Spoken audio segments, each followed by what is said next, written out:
गुरुर्ब्रह्मा गुरुर्विष्णुः गुरुर्देवो महेश्वरः गुरुः साक्षात् परं ब्रह्म तस्मै श्री गुरवे नमः। तस्मै श्री गुरवे नमः। आज हम अब अंतिम वल्ली में प्रवेश कर रहे हैं, जिसमें जगत का आधार लेकर के तत्व का प्रतिपादन किया है। अंतिम वल्ली माने दूसरी वल्ली के अंतिम श्लोक में एक बहुत सुंदर बात बताई थी। न तत्र सूर्यो भाति न चंद्र तारकम नेमा विद्युतो भान्ति कुतो यमघ्नः तमेव भान्तमनुभाति सर्वम तस्य भाषा सर्वमिदं विभाति। जैसे चंद्रमा का प्रकाश कहां से आया? सूर्य का प्रकाश जब चंद्रमा पर पड़ता है तो वो चंद्रमा प्रकाशित होता है, और यह जो परावर्तित reflected light of sun landing on the moon, वो जो प्रकाश है चंद्रमा का, वो सूर्य को प्रकाशित नहीं कर सकता। इसी प्रकार से अपने आध्यात्मिक दृष्टि से देखने की बात आज हम सीखेंगे।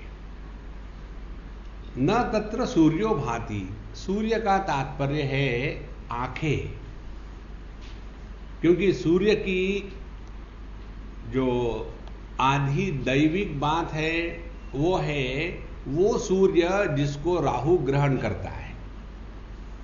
सूर्य की जो आधी भौतिक बात है वो सूर्य जिसको लेकर के हम जागृत अवस्था चलाते हैं।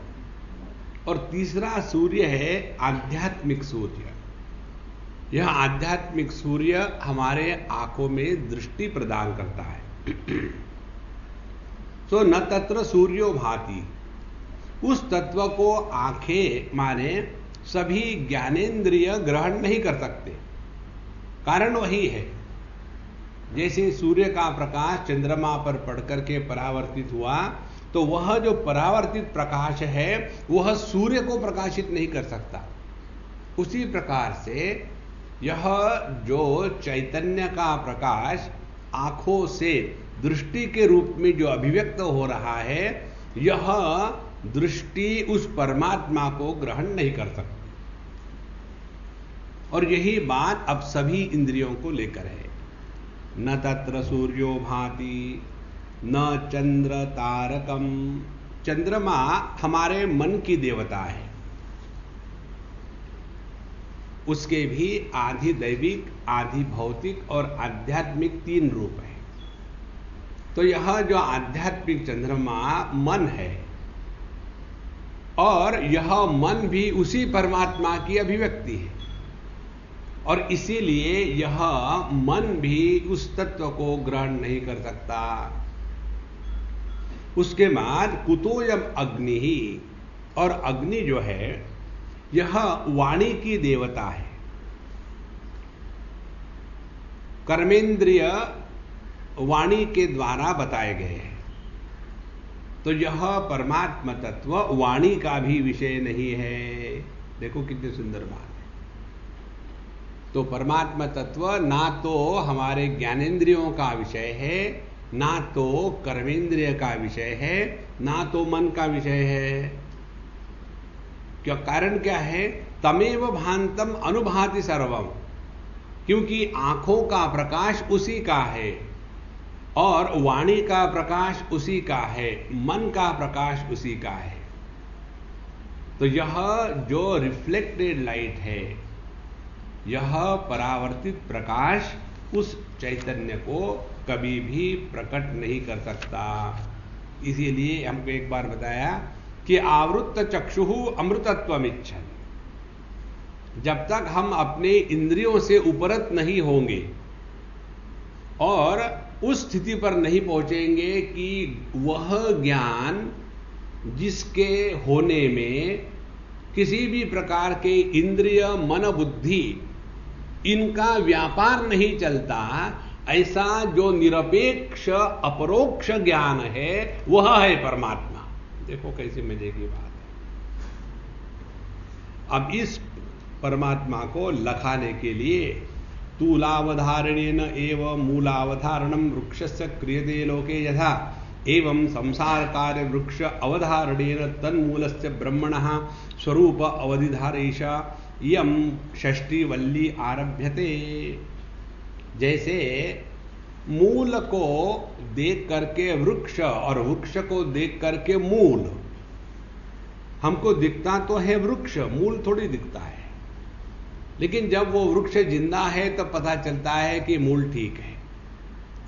इसी न्याय से यह जो संसार कार्य वृक्ष है, इस संसार को देख करके उसका मूल क्या है वहां हम पहुंच सकते हैं। इसी को कहते हैं ज्ञात के आधार से अज्ञात को पहुंच जाना। जैसे किसी व्यक्ति की हमारी पहचान नहीं होती तो पहचान में क्या करते हैं, ऐसा थोड़ी बता दी इनकी डेट ऑफ बर्थ 31 अप्रैल है और इनका वजन 2 टन है और इनकी लंबाई चौड़ाई इतनी है। ऐसा थोड़ी कोई इंट्रोडक्शन कराता है। इंट्रोडक्शन कराता है ये अपने गुप्ता जी है ना, उनके जवाई है। अच्छा वो उनके भी जवाई है, बाप रे। गुप्ता जी कौन है? वही तुम्हारी जेब काटने वाला। अरे उस गुप्ता जी के जवाई है, संभाल के रहो। अब देखो गुप्ता जी को हम जानते हैं तो ज्ञात से अज्ञात के पास पहुंच गए, यही जगत का नियम है। तो हम जानते क्या है, यह जगत को जानते हैं।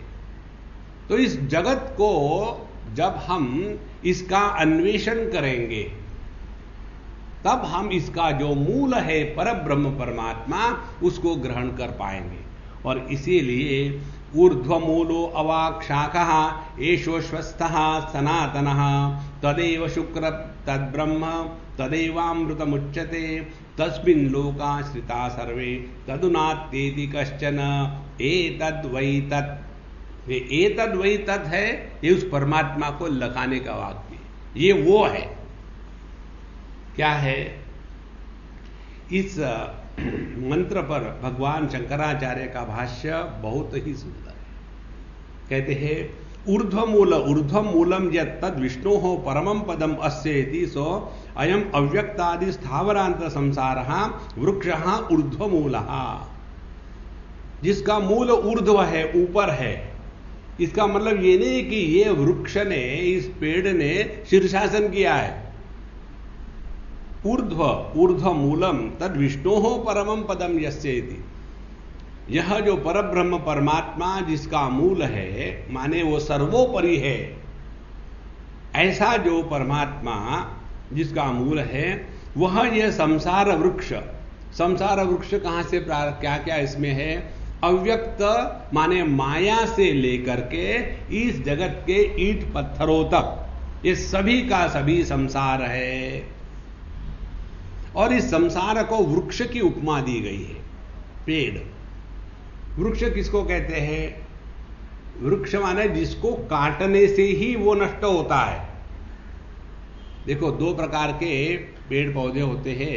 एक तो अपने आप नष्ट हो जाते हैं, जैसे चावल, गेहूं, ज्वार, उनको लगाओ तो एक बार वो बड़े हो गए, फलेंगे, उसके बाद अपने आप नष्ट हो जाएंगे। लेकिन कोई आम का, इमली का बड़ा पेड़ हो तो उसको काटना पड़ता है, अपने आप नहीं नष्ट होगा। इसी प्रकार से यह जो संसार वृक्ष है, यदि हम ये कल्पना करेंगे कि ये अपने आप नष्ट होगा तो नहीं होगा। असंग शस्त्रेण दृढ़ेन चित्वा।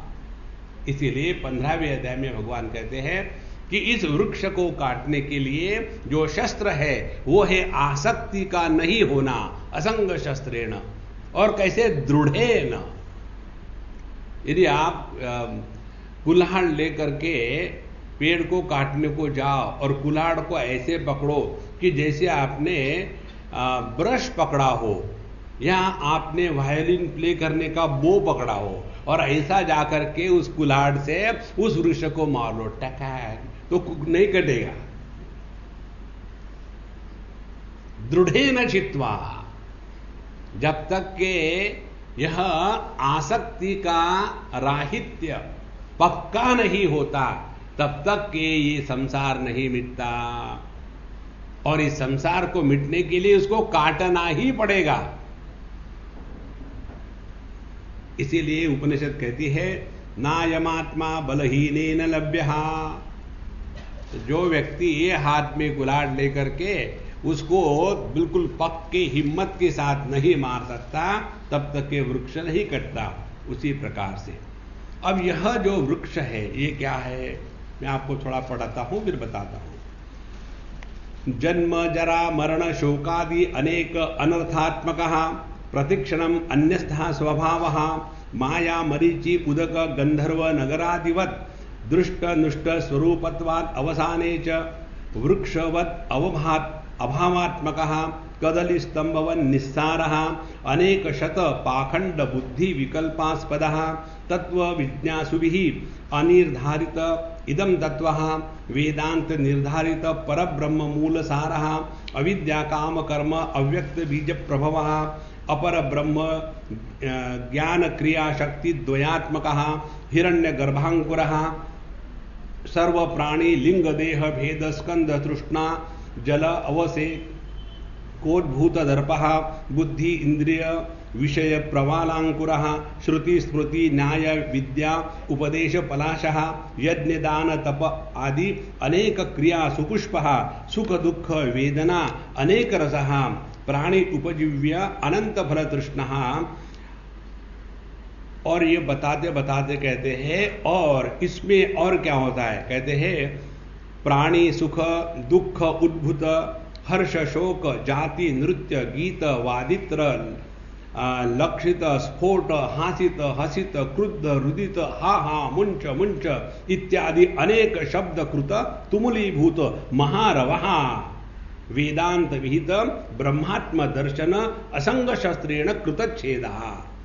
तो संसार क्या है, बोले संसार है जहां जन्म मरण रोग ये लगे हुए हैं और प्रत्येक क्षण में ये बदलते जा रहा है और माया की जो मृग तृष्णा है उसी के जल से ये सिंचा जा रहा है और गंधर्व नगर के समान अभी है अभी नष्ट हो जाता है और केले के खंबे के समान उसके अंदर में कुछ नहीं है, निस्सार है और अनेक सैकड़ों पाखंडियों की बुद्धि के विकल्पों का यह आश्रय है। तत्व जिज्ञासुओं द्वारा जिसको इदम रूप से निर्धारित नहीं किया गया है लेकिन वेदांत निर्णित परब्रह्म है जिसका मूल और सार है, जो अविद्या काम कर्म अव्यक्त बीज रूप से उत्पन्न होने वाला है, ज्ञान क्रिया ये दो शक्तियां जिसकी स्वरूप भूत है, ऐसे अपर ब्रह्म हिरण्यगर्भ है जिसका अंकुर है।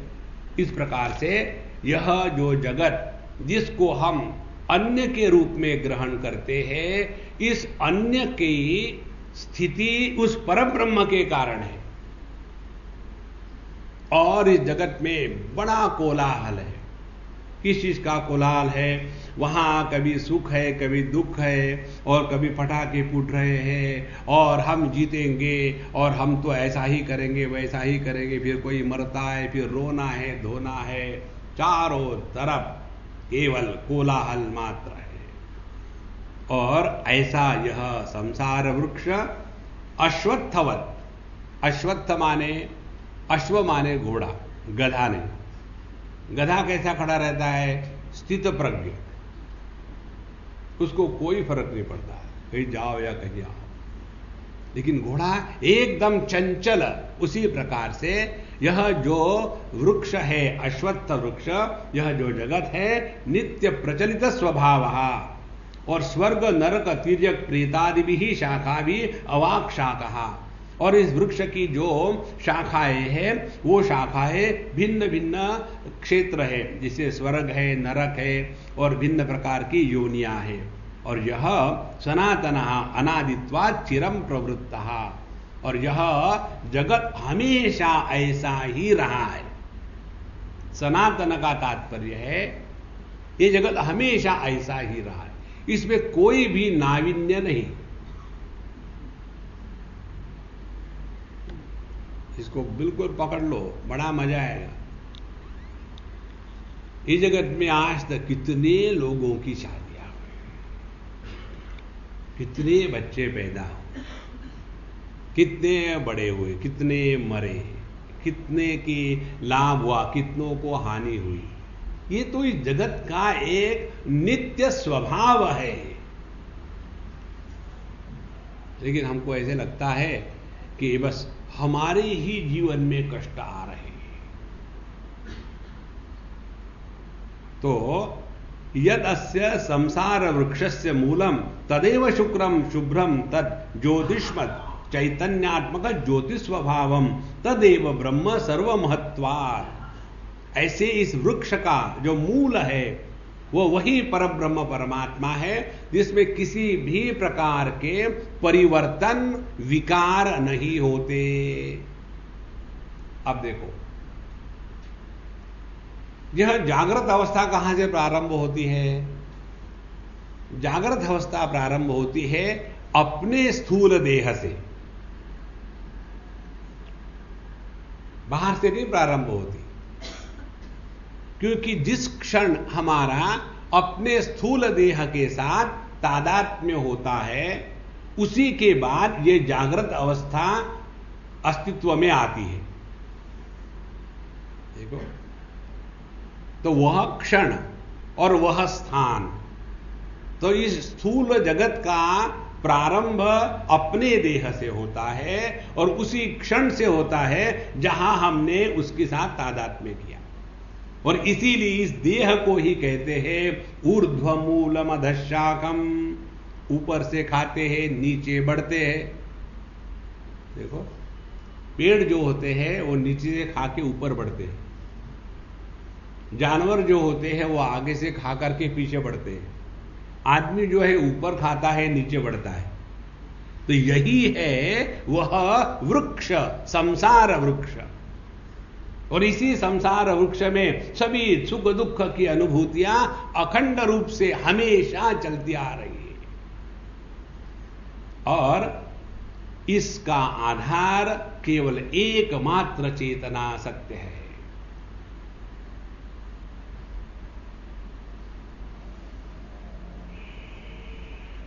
एक ही चैतन्य सभी देह से मन के रूप में अभिव्यक्त होकर के देह को सजीव बनाता है।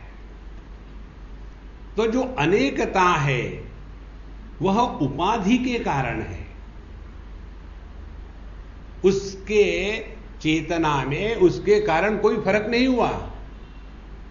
जैसे एक ही आत्मा, उपाधि, एक ही आदमी, उपाधि के कारण अनेक कहा जाता है। पत्नी की उपाधि हो तो उसी को पति कहते हैं, बच्चे की उपाधि हो तो उसी को बाप कहते हैं, बाप की उपाधि हो तो उसी को बच्चा कहते हैं, पड़ोसी की उपाधि हो तो उसको भी पड़ोसी कहते हैं, और देश की उपाधि हो तो उसको सिटीजन कहते हैं, भगवान की उपाधि हो तो उसको भक्तजन कहते हैं, सिटीजन, भक्तजन, हरिजन।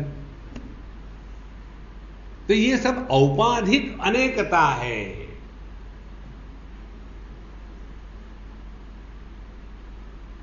अभी आपकी जो स्थिति है ना, थोड़े बहुत उस चैतन्य के पड़ोसी हो गए हो। देखो, इस स्थिति में विचार नहीं आ सकते। विचार आते हैं हमेशा किसी के संदर्भ से। अपने स्वरूप के बारे में एक भी वृत्ति नहीं उठ सकती। इसीलिए अनात्म चिंतन के अभाव को ही आत्मचिंतन की अनुभूति कहते हैं।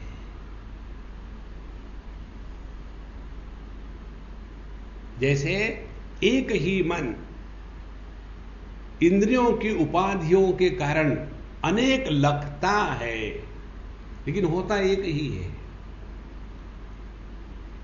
उसी प्रकार से एक ही चेतना अनेक देहों की उपाधियों के कारण अनेक सी प्रतीत होती है, लेकिन होती है एक ही, और वही इस जगत का मूल आधार है। और ये अनेकता किसके कारण होती है? हिरण्यगर्भ माने दो शक्तियों का जागरण हुआ तो संसार का अब प्रादुर्भाव होने वाला है। ये दो शक्तियां कौन सी है? ये दो शक्तियां हैं, एक तो ज्ञान शक्ति और दूसरी क्रिया शक्ति। टीवी में देखते हैं वो एडवर्टाइजमेंट, तो ज्ञान शक्ति जागृत हुई, उसके बाद क्रिया शक्ति। SMS 7876 क्रिया शक्ति। संसार प्रारंभ, मुझे मालूम ही नहीं था, मुझे लगा 1 रुपए का SMS जाएगा, लेकिन इसका तो 25 रुपए लगा। ऐसे ही होता है, संसार प्रारंभ हो गया। तो जहां यह ज्ञान शक्ति और क्रिया शक्ति कार्यान्वित नहीं हुई, संसार प्रारंभ नहीं हुआ। इसीलिए सभी को अनजाने में मालूम है कि ध्यान की प्रक्रिया क्या है। क्रिया शक्ति को रोक लेना, तो प्राणायाम करके कुंभक में चले जाना। फिर चित्तवृत्ति निरोधः, ज्ञान शक्ति को रोक लेना। जहां ये दो शक्तियों को रोक लिया, वहां हम इस सापेक्षता के जगत से हट गए। तो ऐसा यह जो संसार वृक्ष है, उसका यह जो आत्मा परब्रह्म परमात्मा मूल है। ब्रह्म क्यों? सर्व महत्वात्, क्योंकि ये सबका मूल है। तदेव अमृतम अविनाशी स्वभावम उच्यते कथ्यते सत्यत्वात्। और यही परब्रह्म परमात्मा अविनाशी होने के कारण उसको अमृत कहते हैं। अब इस पर भी थोड़ा सूक्ष्मता से चिंतन करें तो अपने में किसी भी प्रकार के विकारों का अनुभव अपने को नहीं होता। सभी विकारों की सिद्धि, परिवर्तनों की सिद्धि अपरिवर्तनीय तत्व के संदर्भ से ही होती है। देखो,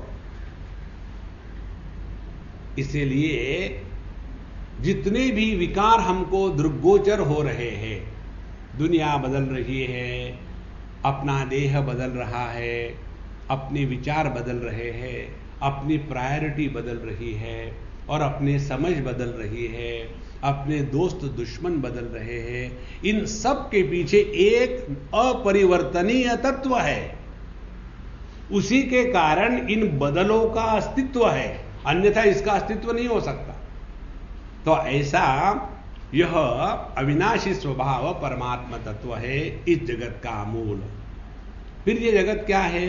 वाचारंभणम विकारो नामधेयम अनृतम अन्यत अतः मर्त्यम।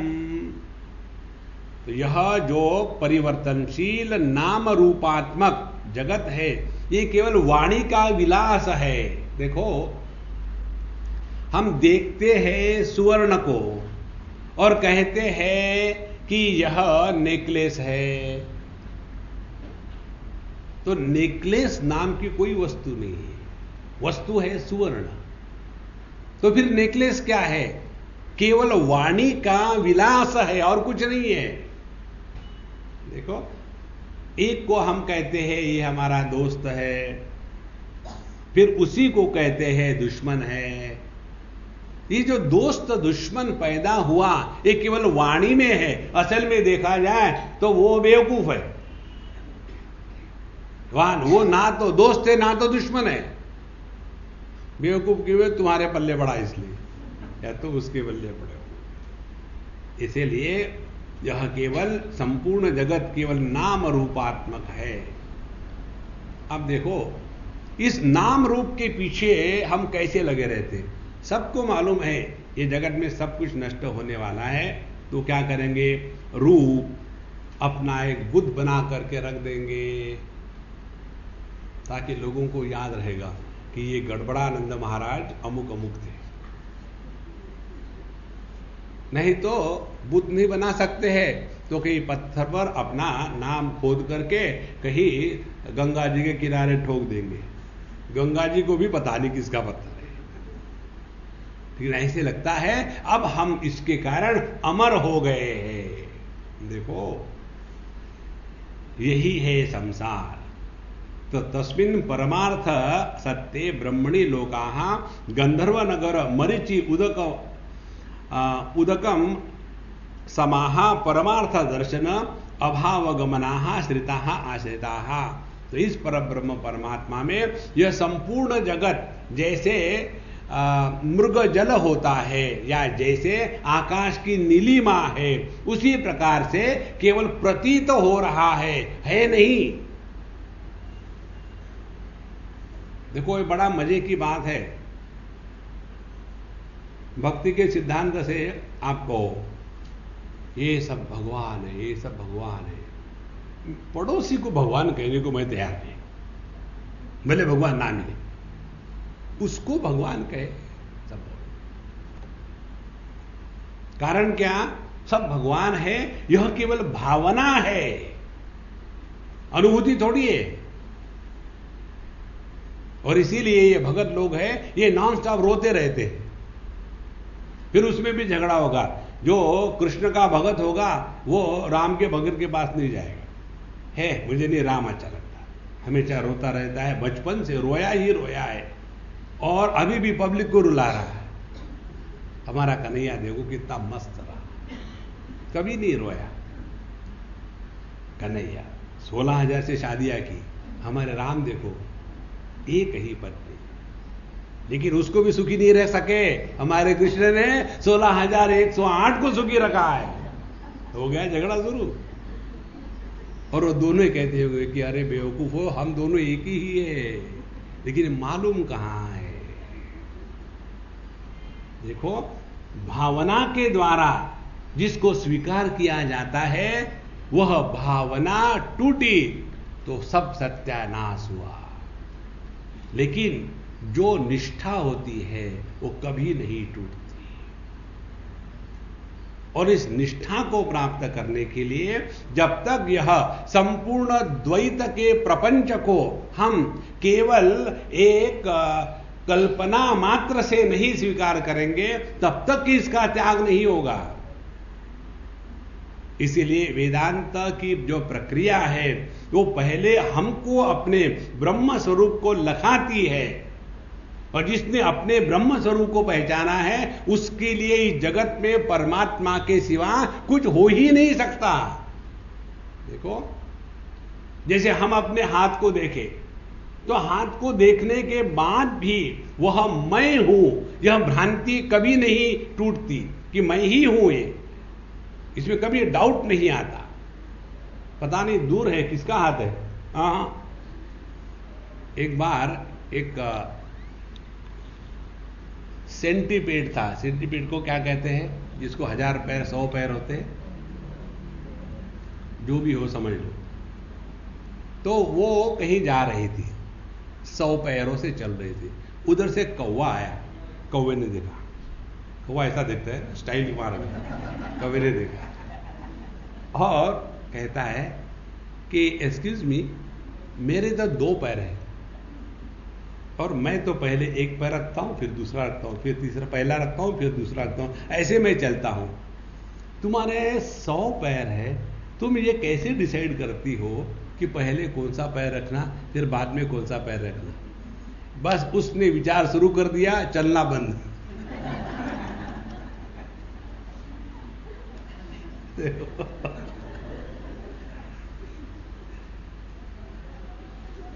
तो यह अपने स्वरूप में जिसकी निष्ठा हो गई है ना, वो कभी कंफ्यूज नहीं होगा।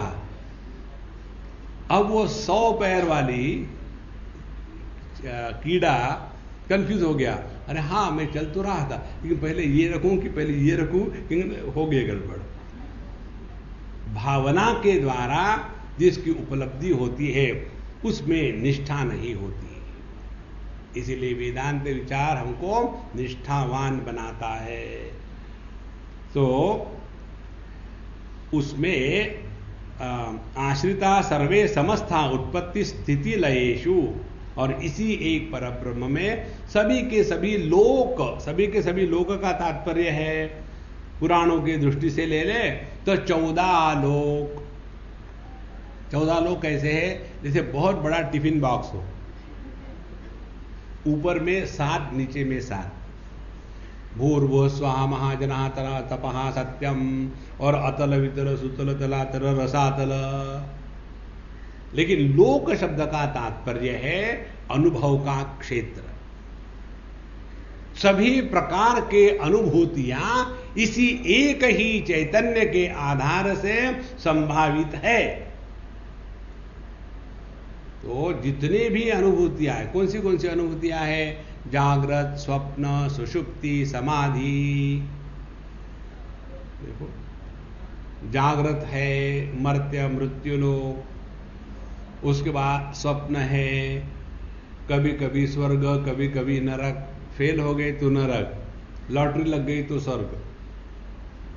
सुषुप्ति है ब्रह्मलोक, और समाधि है, आहा सब कुछ मिल गया। लेकिन ये सब का सब जो आने जाने वाला है उस एक तत्व में है। तद्दु ब्रह्म नात्येति न अतिवर्तते मृदादि इव घटादि कार्यम कश्चन कश्चिदपि विकारः। तो जैसे मिट्टी पर उस मटकों के आकार का प्रभाव नहीं होता, सुवर्ण पर उन आभूषणों के नाम रूप का प्रभाव नहीं होता, उसी प्रकार से इस एक चेतन सत्ता पर इन भिन्न भिन्न अनुभूतियों का कोई भी प्रभाव नहीं होता। अब देखो कितना सत्य है।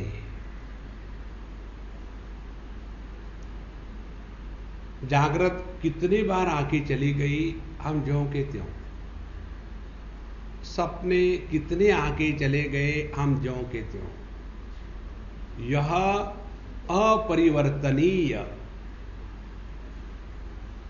तत्व किसी के भी द्वारा प्रभावित नहीं होता। यह अप्रभावित चेतन सत्ता ही परब्रह्म परमात्मा है, और वो एतद्वै तत्, ये वो सत्य है। जो तुमने देखा वो मुझे बताओ, नचिकेत का प्रश्न। यत् तत्पश्यसि तद्वद। यमराज कहते हैं देखो उसमें तू और मैं नहीं होता, जो तुमने देखा मुझे बताओ। ये वो ज्ञान है जिसमें मैं तू का चक्कर ही नहीं। तो यद विज्ञानात् अमृता भवति इति उच्यते जगतः मूलम तदेव नास्ति ब्रह्म असत एव इदम निःसृतम इति तन्न। कहते हैं कि देखो जगत क्या है? नाम रूप। पहले नाम रूप थे क्या? नहीं। माने जगत तो असत से उत्पन्न हुआ है। ये असतवादी है ना, वो ऐसा तर्क लगाते हैं, क्योंकि आप ही ने कहा जगत है नाम रूप, और पहले नाम रूप नहीं थे जगत की उत्पत्ति के पहले। माने क्या था? उनका अभाव था। तो ये जगत कहां से निर्माण हुआ? अपने अभाव से। तो ऐसी गलत विचारधारा को रखने के लिए कहते हैं ऐसा नहीं है। क्योंकि जैसे एक ग्रंथ में आता है, अस्ति भाति प्रियम नाम रूप इति पंचकम आद्यत्रयम ब्रह्म रूपम जगद रूपम ततोद्वयम। प्रत्येक वस्तु के 5 भाग होते हैं। पहला है अस्ति, अस्तित्व, भाति, उसको हम जानते हैं। तीसरा प्रियत्व, उस वस्तु में कोई उपयोगिता होती है आनंद इत्यादि देने की, उसको नाम होता है और रूप होता है। तो उसमें से जो नाम रूप है यह मिथ्या है, लेकिन अस्ति भाति प्रिय जो है वह सत्य है। इसी प्रकार से यह जगत केवल अभाव से उत्पन्न नहीं हुआ, किसी सत्य से उत्पन्न हुआ है। इसलिए यदिदम किंच जगत सर्वम प्राणे एजति निःसृतम। तो यह संपूर्ण जो जगत है यह प्राण ब्रह्म में ही उदित होता है और उसी में चेष्टा कर रहा है। बिना अधिष्ठान के कोई भी इल्यूजन नहीं हो सकता। अध्यास के लिए अधिष्ठान की आवश्यकता होती है और उसी प्राण में यह जगत एकदम स्पंदन कर रहा है। और महद भयम वज्रम उद्यते य एतद विदुहु अमृताते भवंती। और वही परब्रह्म परमात्मा मानो डंडा लेके खड़ा है इस पूर्ण जगत को चलाने के लिए, जैसे हाथ में वज्र लेके खड़ा है। कैसे? भयादस्याग्निस्तपति भयात् तपति सूर्य भयात् इंद्रश्च वायुश्च मृत्युर्धावति पंचमः। ये संपूर्ण जगत का जो संचालन हो रहा है उसके पीछे एक अकाट्य अखंड सत्ता है। और जिसके कारण जैसे अग्नि गर्म है, अग्नि को ये चॉइस नहीं है एक दिन कैजुअल लीव ले लेना, नहीं, you have to be hot all the time. भयात् तपति सूर्य, सूर्य भी इसी परमात्मा के भय से गर्म रहता है। इंद्र वायु, इतना ही क्या, मैं मृत्यु भी उसी परब्रह्म के नियम में रहता हूं। इसीलिए इस संपूर्ण जगत का नियंता परब्रह्म परमात्मा है, वह अभावात्मक नहीं है। अन्यथा जहां परमात्मा को हमने अभावात्मक कहा तो वहां उसके प्राप्ति का प्रयत्न ही नहीं होगा। इसीलिए यह चेत अशकत बोद्धुम प्राक शरीरस्य विस्रसः ततः सर्गेषु लोकेषु शरीरत्वाय कल्पते। हमें इस परमात्मा की पहचान इस शरीर में जिंदा होते हुए ही कर लेना है। मरने के बाद किसने देखा है? यदि चेत अशकत बोद्धुम, यदि हमने देह के पतन के पहले प्राक शरीरस्य विस्रसः, इस देह के नाश होने के पहले ही इस परमात्मा का दर्शन हो सकता है। ध्यान से सुनना, वेदांत शास्त्र की जो सूक्ष्म सुंदरता है वो यही है, उधारी का धंधा नहीं। इतने उपवास करो, क्या होगा? भोजन कब होगा? चट मांगनी पट ब्याह, जैसे टीवी पर दिखाते, च्यवनप्राश खाया और अपनी मां को देख ले, तुरंत। ऐसे नहीं खाते जाओ, एक महीने के बाद डायरिया होगा। इसीलिए यदि हम इस क्षण अपने सच्चिदानंद रूप को पहचान सकते हैं तो पहचान सकते हैं, नहीं क्लास के बाद देखेंगे कुछ नहीं होगा। जो अभी परमात्मा है वही हमेशा परमात्मा है, जो अभी सुखी है वही हमेशा सुखी है। कारण क्या? हमको किसी को भी वर्तमान को छोड़ करके रहने का चॉइस कहां है? We have no choice. लेकिन हम भी कोई कम है क्या? हम क्या करते हैं? हम वर्तमान को बर्बाद करने के लिए भूत को खरोच खरोच के निकालते हैं। याद है उस समय शादी के पहले तुमने क्या कहा था? अब क्यों याद दिलाती हो? ये इतनी सहज साधना है महाराज, करके देखो। एक भी भूत को उखाड़ के मत लाओ। दूसरी साधना, भविष्य की चिंतन में वर्तमान को बर्बाद मत करो। कारण क्या है? चॉइस कहां है?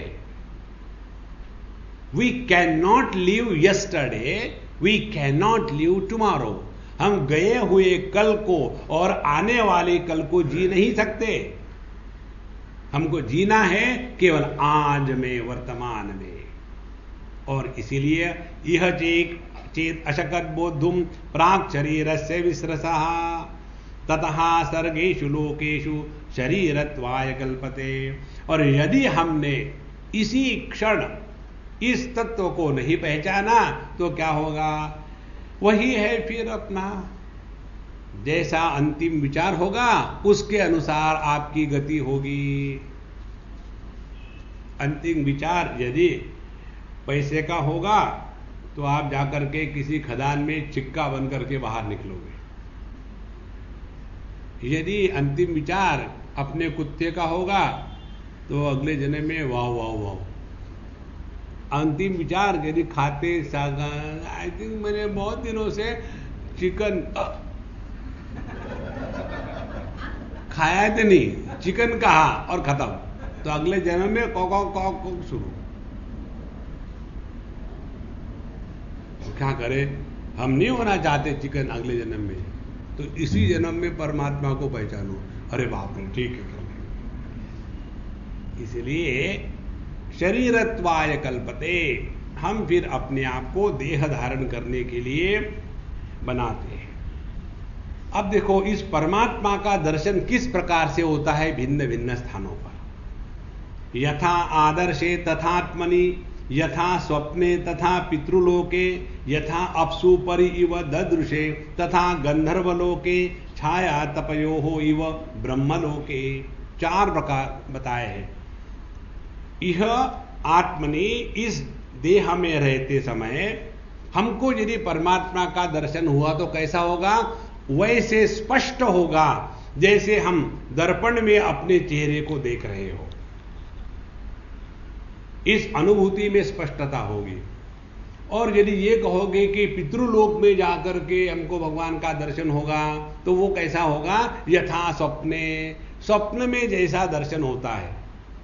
आप सभी ने रात को सपना देखा होगा ना, बताना मत क्या स्वप्न है, सिर्फ इतना अपने आप को बताना। कल सपने में आपने कौन से कलर की साड़ी और पैंट पहनी थी? अरे बिना कपड़े का था क्या मैं? देखो, कुछ याद नहीं आता। इसी प्रकार से पितृलोक में जाकर के हमको भगवान का दर्शन होगा तो सपने के जैसा होगा।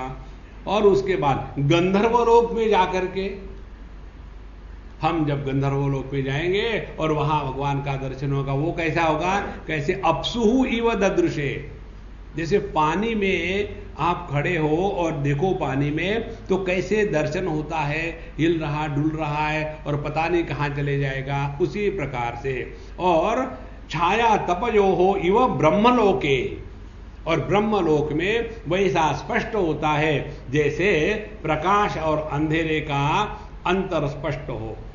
और सवाल ये आता है कि फिर हम ब्रह्मलोक में जाकर के परमात्मा का दर्शन करेंगे। सच दुष्प्रापः अत्यंत विशिष्ट कर्म ज्ञान साध्यत्वात्, ब्रह्मलोक की प्राप्ति इतनी आसानी से नहीं होती। क्या करें? तस्मात् आत्मदर्शनाय इह एव यत्नः कर्तव्यः इति अभिप्रायः। ये सब बताने का तात्पर्य ये है, इसीलिए अपने स्वरूप को पहचानने के लिए यही इसी जन्म में, इसी देह में यही हमको प्रयत्न करना है।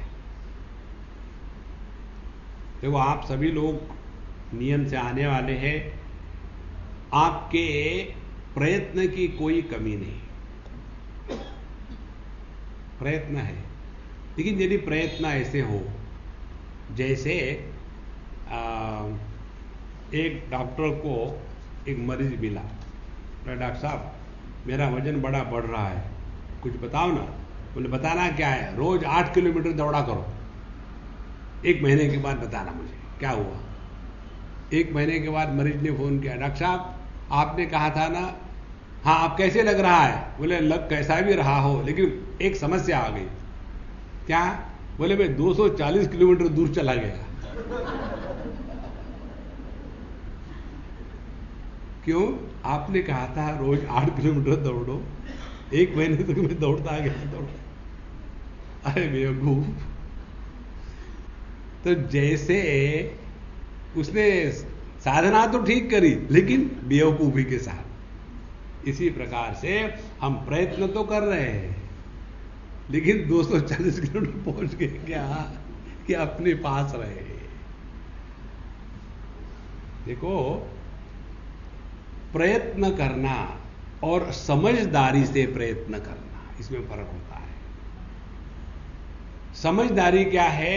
समझदारी इतनी ही है कि इस जगत में किसी वस्तु व्यक्ति को लेकर के अपने को दुखी बनाना, इससे बड़ी बेवकूफी कोई नहीं है।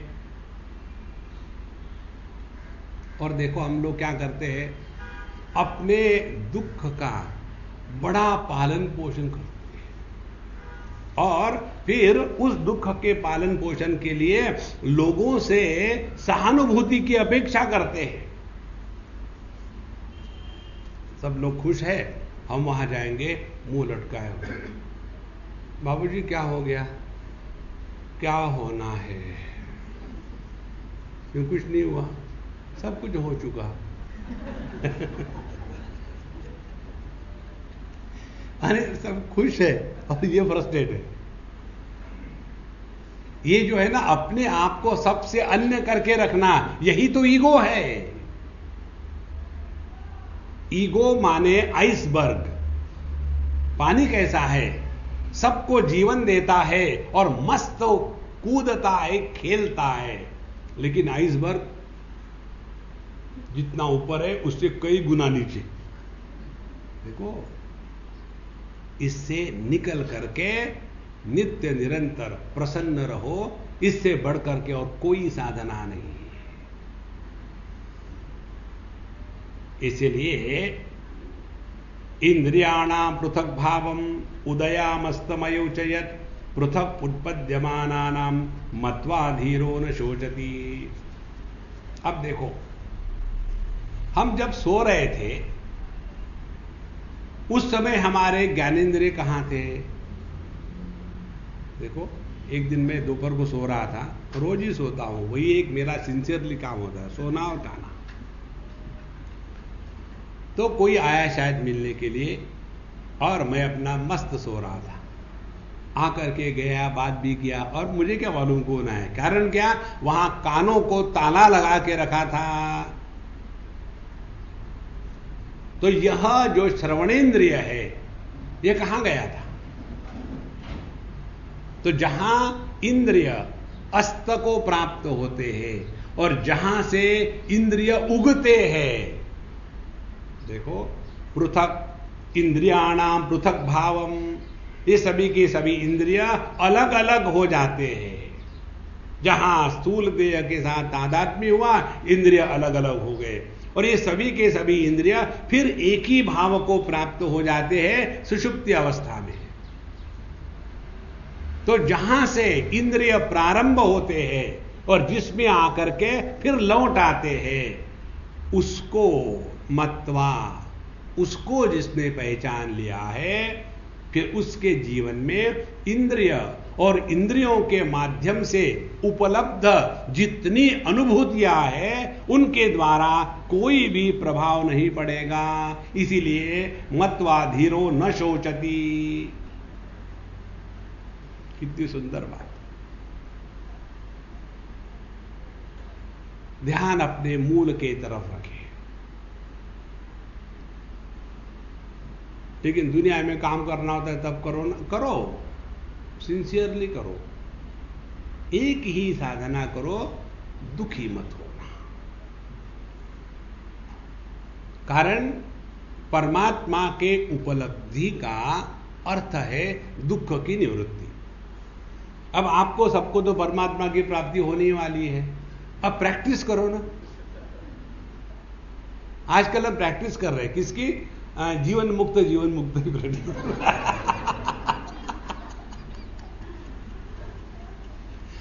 क्योंकि जब जीवन मुक्त हो जाएंगे तब अटपटा नहीं लगे तो प्रैक्टिस शुरू कर दो।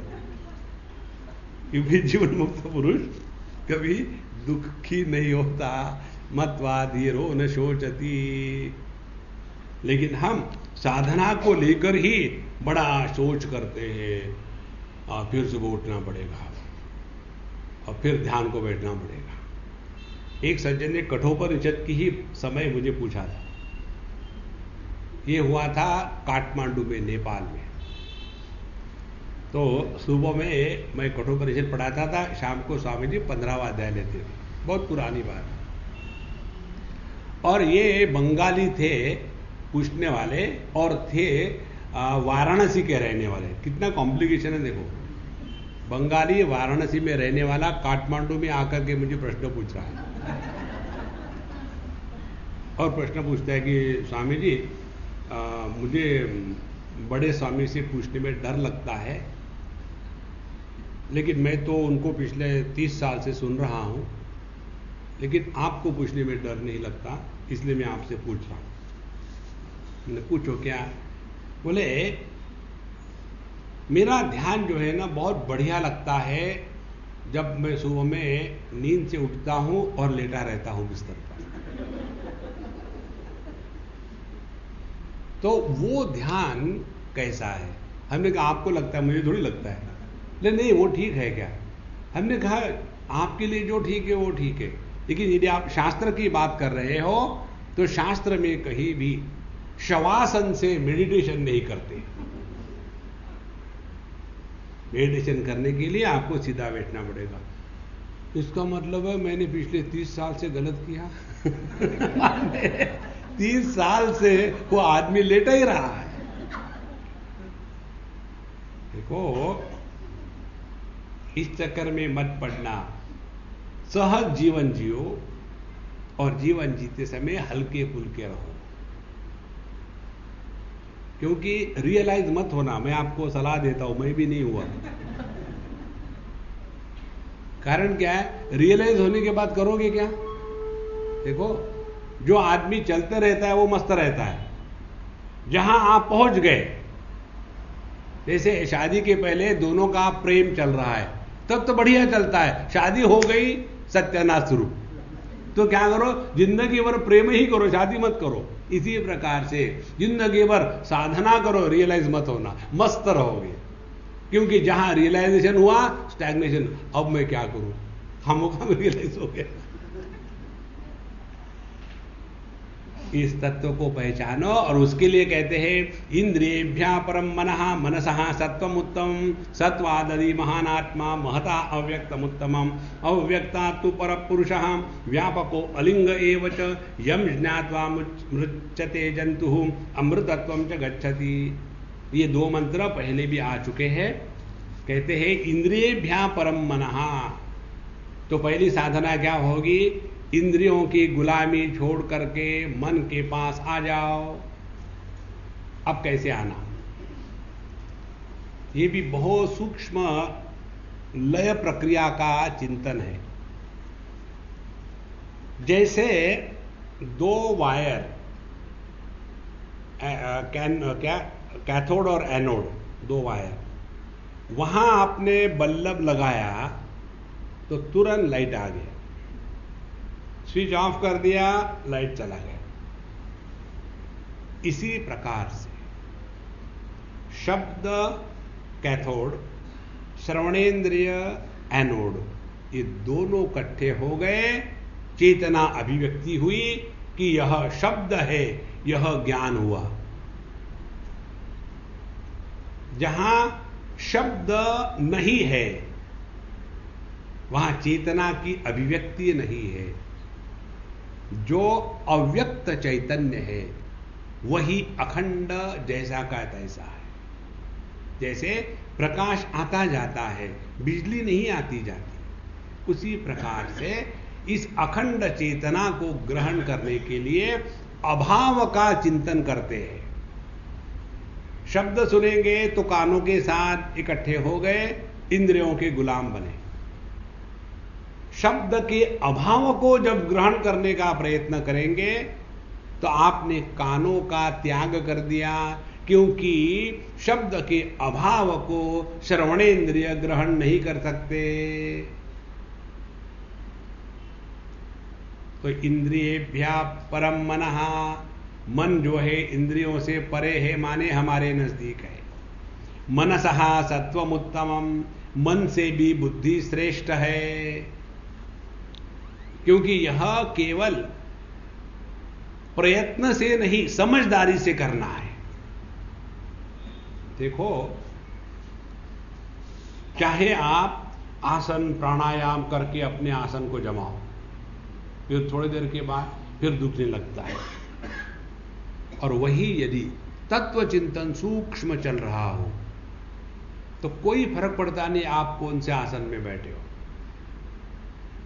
क्योंकि आप अपने आप स्थूल जगत से हट करके सूक्ष्मता में प्रवेश कर चुके हो। देखो, इसीलिए मनसहा सत्वम उत्तम, सत्वादपि महान आत्मा, अपने व्यष्टि वैयक्तिक बुद्धि से भी श्रेष्ठ है हिरण्यगर्भ महत्तत्व, और उससे श्रेष्ठ सूक्ष्म है अव्यक्त प्रकृति, और अव्यक्ता तो पर पुरुषः, और यह प्रकृति जिसकी है वह परब्रह्म परमात्मा उससे भी परे है। और कैसा है? व्यापकः। अब देखो, व्यापक जो जागृत को आधार देता है लेकिन जागृत के त्रिपुटी के द्वारा प्रभावित नहीं होता। जागृत की त्रिपुटी है जागृत जगत, जागृत अनुभव और जागृत अनुभव कर्ता। उसी प्रकार से जो जागृत स्वप्न सुषुप्ति समाधि इन सबको आधार दे रहा है व्यापकः, लेकिन कैसा है? अलिंग एवच, उसका कोई लिंग नहीं है। लिंग का तात्पर्य है उसको यही केवल परमात्मा है नहीं, सब कुछ वही है। अलिंग एवच यम ज्ञात्वा मुच्यते जंतुः। तो ऐसा यह परमात्मा जिसको ज्ञात्वा केवल पहचानना मात्र है। अब ये सिद्धांत की बात समझ लो, जितनी परेशानी है जीवन में वो केवल आइडेंटिटी क्राइसिस के कारण है। एक ही प्रॉब्लम है, अपने बारे में कंफ्यूजन। जब हम पत्नी बनते हैं तो पति के कारण दुखी हो रहे हैं, जब मां बनते हैं तो बच्चे के कारण दुखी होते हैं। तो क्या डाइवोर्स कर ले? नहीं, डाइवोर्स करोगे तो फिर शादी करोगे, फिर क्या करना है? ये समझ लेना कि तुम नाटक कर रहे हो। और पत्नियों को नाटक करना इतना आसान है, मैं आपको बताऊं। एक बार मुझे एक पत्नी ड्राइव करके ले जा रही थी कहीं। अब मुझे मालूम भी नहीं मैंने क्यों पूछा, ऐसे पूछा। हमने कहा अम्मा घर में कोल्ड वॉर कैसी चल रही है? तो तुरंत रोने लग गई। हमने कहा अम्मा बगल पे करो, माफ करना, I know it must not be cold war, it must be hot war. रुक गई और कह दी स्वामी जी आपने बिल्कुल मेरे ऐसे स्थान पर हाथ लगाया। हमने क्या हो क्या गया? बोले आपने सच पहचाना है, हमारे घर में कोल्ड वॉर है, सब कुछ है, बच्चे हैं, पैसा है, सब कुछ है, लेकिन घर में पता नहीं, there is no element of love. तो हमने कहा डिस्कस करोगी तो मैं बोलूंगा नहीं, यदि सॉल्यूशन चाहिए तो मैं बताता हूं, करके देखो। बोले बताओ स्वामी जी। मैंने इसको कुछ बताया और 1 महीने के अंदर में घर में पूरा परिवर्तन नंदन बना गया। क्या बताया? क्या बताया?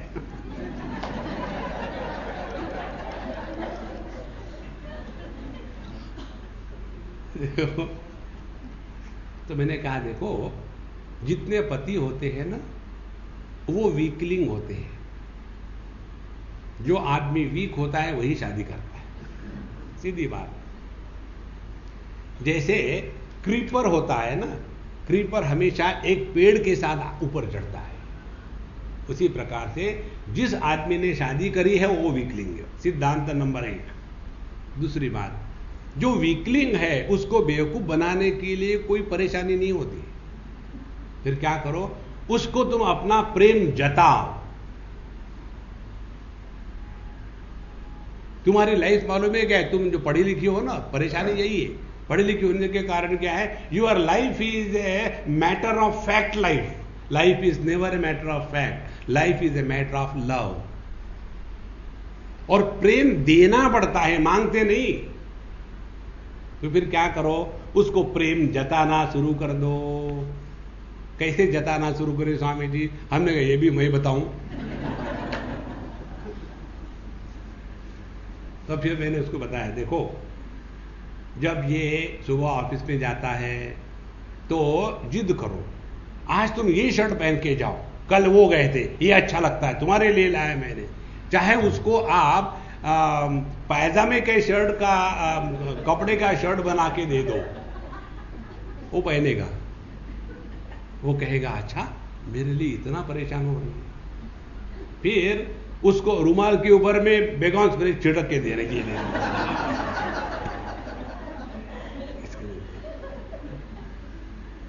और खाने के लिए ये खाओ, वो मत खाना, ऐसा करना। उसको परहेज करो और उसको ऐसा लगाओ कि उसके सिवा तुम सांस भी नहीं ले सकते। धीरे धीरे धीरे उसको लगेगा कि ये तो 100% मेरे पर ही डिपेंडेंट है, उसको बेवकूफ बनाने में तुम्हारे जेब का क्या जाता है। देखो कितना फर्क पड़ेगा। और फिर उसने धीरे धीरे शुरू कर दिया ये मसाला, और इतना फर्क पड़ा, इतना फर्क पड़ा। बोले स्वामी जी आपको ये सब कहां से मिला? हमने कहा ब्रह्मलोक। ब्रह्मलोक में यही बताते हैं और कहीं नहीं बताते। देखो इस जगत में ऐसे रहो, खामो खाम परेशान मत होना। तो यम ज्ञात्वा मुच्यते जंतु, इसको केवल जानना है, पहचानना है। फिर जगत क्या है? जगत एक नाटक है ना। और आप में से कई लोग कर नाटक के, नाटक करो और नाटक करके रहो, जीवन में आनंद ही आनंद आएगा। अपने व्यक्तित्व को स्पष्टता से समझो। पति के सामने पत्नी बन करके रहो, बच्चे के सामने मां बन करके रहो, ऑफिसर के सामने सबॉर्डिनेट बन करके रहो, तो कहीं परेशानी नहीं है। लेकिन हम पति के सामने पति बन करके रहते, पति के सामने पत्नी बनो, पति मत बनो। जिस दिन ये बात समझ में आएगी ना, आप इतने बढ़िया नाटक करने में उस्ताद हो जाओगे जैसा मैं। एक बार मुझे किसी ने फोन किया, तो Swami ji actually hey I am missing you, तो वो खुश हो गई। दूसरी जो थी, Swami ji you can tell it so boldly. ऐसे नहीं है, जो भी काम कर रहे हैं बोल्डली करना। तो बोले आप हमें ये पक्का झूठ है, मुझे किसी की याद नहीं आती। फिर आपने ऐसा क्यों कहा? हमने कहा ऐसे कि वो खुश होती है ना, मुझे मेरे जेब से क्या जाता है। देखो इस जगत में नाटक करके रहो, बिल्कुल दुखी मत बनना, और अपने असलियत को पकड़ के रहो। इस जगत में ना कोई दोस्त है, ना कोई दुश्मन है, ना कोई अपना है, ना कोई पराया है, ना किसी का हम भला कर सकते हैं, ना किसी का बुरा कर सकते हैं। देखो तब जाकर के अपनी निष्ठा पक्की रहती है। आज तक जिसने दूसरे का भला करने का प्रयत्न किया, भला तो दूसरे का कभी नहीं हुआ, इसका सत्यानाश जरूर हुआ। इसीलिए इस निष्ठा को प्राप्त करने का तात्पर्य एक ही साधना, अपने को पहचानना मात्र है। न संदृशे तिष्ठति रूपमस्य, न चक्षुषा पश्यति कश्चिनैनम, हृदा मनीषा मनसा विक्लुप्तः, य एतद् विदुः अमृता ते भवन्ति। यह आत्म तत्व ना तो दृष्टि से ग्रहण किया जा सकता है, ना तो कोई इसको आंखों से देख सकता है। ये मन का नियमन करने वाले बुद्धि के हृदय में स्थित है। और यही परमात्मा जब समझदारी से ग्रहण होता है। देखो अब समझदारी किसको?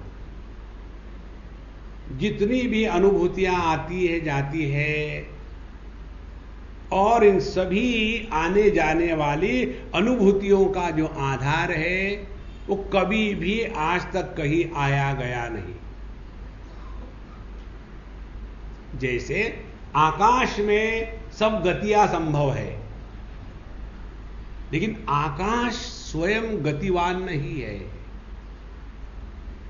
उसी प्रकार से मन में विचारों की गतियां संभव है, मन स्वयं गतिशील नहीं है। उसी प्रकार से चेतना में कोई भी गति नहीं। इसी चेतना में जागृत स्वप्न सुषुप्ति समाधि, ये आया राम गया राम।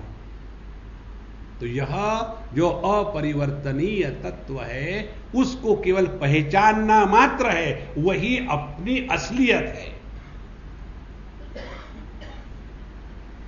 यह एतद् विदुः अमृताते भवन्ति, जिन्होंने इसको पहचान लिया उन्होंने ही सब कुछ पा लिया।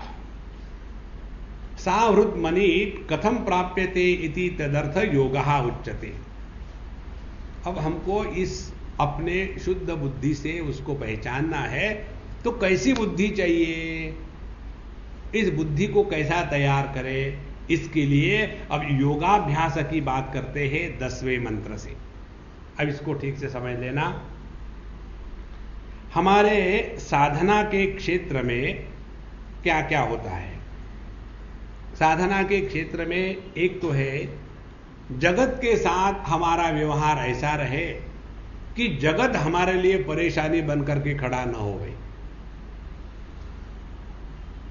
पहली साधना, जिसको बहिरंग साधना कहते हैं। दूसरी साधना, हमारा स्वयं का जीवन स्वयं नियंत्रित होवे। उठने के लिए यदि हमको अलार्म की जरूरत पड़ती है तो हमको अगला जन्म खटमल का मिलेगा। अपने पर इतना भी नियंत्रण नहीं, कब खाना, कब उठना, कब सोना नहीं। अपनों को तो सोने पर नियंत्रण है, रियली कभी भी सो सकते हो। उठने की बात हो रही है, 50% तो हो गया है ना। तो दूसरी साधना है अपने आप पर नियंत्रण लाना, और उसके लिए योग साधना बताते हैं। यदा पंचावतिष्ठन्ते ज्ञानानि मनसा सह बुद्धिश्च न विचेष्टते तामाहु परमां गतिम। ऐसी स्थिति को पहुंचने के पश्चात तत्व की पहचान हो सकती है। देखो, यदि किसी का ऑपरेशन करना हो तो क्या करते हैं, पहले इसको सुला करके एनेस्थीसिया दे करके चुप कराते हैं, फिर जो चाहे काट डालते। यदि उसको ठीक से सिक्योर नहीं किया, लेट जा तेरे अपेंडिक्स को निकाल देता हूं, और वो चक्कू लेके आएगा तो वो भागेगा, तो रुकेगा थोड़ी वहां चक्कू देख करके। इसी प्रकार से हमको यदि तत्व को पहचानना है तो अपने आप पर पूर्ण नियंत्रण लाना आवश्यक है। तो पहली बात क्या है, यदा पंचावतिष्ठन्ते ज्ञानानि। ज्ञानानि माने हमारे ज्ञानेंद्रिय, पांचों के पांच ज्ञानेंद्रिय अब इस जगत के विषयों में भटक नहीं रहे। इसका मतलब ये खाना पीना छोड़ दिया नहीं, सब खाओ सब पियो, लेकिन किसी की गुलामी मत करना। देखो, यदि अमुक अमुक ना मिले तो कैसे होगा, हां जो है ठीक है। हम अभी जब यूरोप में थे तो 15-20 दिन, 3 हफ्ते तक ब्रेड, बटर, सैंडविच, पास्ता, उबले हुए सब्जियां, ठंडा ठंडा हर चीज। Swami ji, this is a fresh sandwich directly from the deep fridge for you. और इतने गर्मी के प्रेम से युक्त ठंडी सैंडविच दी। तो क्या करें, अब 2 उपाय है, रो और खाओ, नहीं तो मस्ती से खाओ। उसके बाद जैसे हम ब्रिटिश एयरवेज की फ्लाइट में बैठे, हिंदुस्तानी खाना मिला, ऐसा दबाया, ऐसा खाया। फिर मैंने एयर होस्टेस को कहा, एक और है क्या? Are you really hungry? I said definitely I am really hungry. तो फिर उसने दूसरा दिया, और उसके बाद बंबई आते तक के खर्राटे शुरू। देखो, इस जगत में किसी भी वस्तु पर जब हम अवलंबित रहते हैं ना, तभी दुख होता है। सर्वम परवशम दुखम यदा पंचावतिष्ठन्ते ज्ञानानि। दूसरी बात, मनसा सह। कई बार हम अपने ऊपर में जबरदस्ती से तो नियंत्रण कर लेते हैं।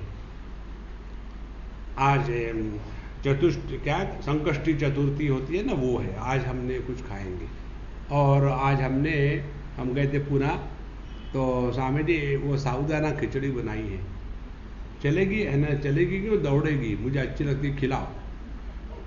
तो उसने बेचारी ने अपने लिए इतनी सी बनाई थी। तो हमने कहा इतने तो कुछ नहीं होगा मेरा। बोले स्वामी जी ये मैंने अपने दोनों के लिए बनाई ने, फकट दोनों, मैं अकेला खाऊंगा, इतनी सी तो है। तो फिर अपने लिए बना। बोले लेकिन ये साबूदाना की खिचड़ी ऐसी थोड़ी बनती है, रात भर उसको भूगो के रखना पड़ता है। हमने कहा देखो संकष्टी करनी है ना, तो बिल्कुल पानी भर पीना, तब देखो गणेश जी एकदम सामने प्रकट हो जाएंगे और वो लड्डू खाएंगे, तुम देखते रहे। हम उपवास करते हैं, पेट में खाना नहीं, लेकिन दिमाग में खाने का चिंतन चल रहा है। ज्ञानानि मनसा सह, दो बात। और बुद्धिश्च न विचेष्टते, तीसरी महत्व की बात, योग की साधना। किसी भी प्रकार से कोई व्यक्तित्व का निर्माण मत करना। मैं योगी, मैं भोगी, मैं रोगी, मैं अच्छा, मैं बुरा, ये व्यक्तित्व का निर्माण बुद्धि में होता है। देखो, ये तीन बातों को एकदम सावधानी से जीना माने योग साधना करना। बुद्धिश्च न विचेष्टते। देखो आपको क्या होता है कि जब हम कोई अच्छी बात कर रहे हो, समझो हमारा किचन बड़ा साफ सुथरा हो, तो हम क्या कहेंगे, पता नहीं लोगों के किचन इतने गंदे कैसे होते हैं, क्यों, मेरा अच्छा है। अब तुम किचन में कभी खाना बनाते ही नहीं तो अच्छा तो हो गई। या दूसरी कोई बात, हम बिल्कुल प्याज लहसुन नहीं खाते, हमारे घर में तो आज तक नहीं आया, फिर हम बाहर जाके खाते। व्यक्ति को अपने अच्छाई का अभिमान इतना जबरदस्त हो जाता है, भगवान कहते हैं हम बुद्धिश्च न विचेष्टते। ये तीन बातें, इंद्रियों पर नियंत्रण, मन में विषयों का चिंतन न होना, और तीसरी किसी प्रकार के व्यक्तित्व को निर्माण मत करना, इसको कहते हैं परमाम गति। और ऐसा जो साधक है वह तत्व चिंतन के द्वारा तत्व को पहचान सकता है। ये तो उसके लिए तत्व का पहचान, जो एकादशी के दिन मांस खाता है वो भगवान कैसे होगा? भगवान को कोई फर्क नहीं पड़ता, वो सबके परे है। इसीलिए यह हमारी बुद्धि राग द्वेष का अतिक्रमण करके जब रहेगी तभी तत्व का दर्शन होगा। और यदि ये करना है तो उसके लिए अप्रमत्तः तदा भवति, सावधानी से जीना होगा। और बाकी का विचार कल के अंतिम कक्ष में पूरा करेंगे। ओम पूर्णमदः पूर्णमिदं पूर्णात् पूर्णमुदच्यते पूर्णस्य पूर्णमादाय पूर्णमेवावशिष्यते। ओम शांति शांति शांति। हरि ओम। श्री गुरुभ्यो नमः।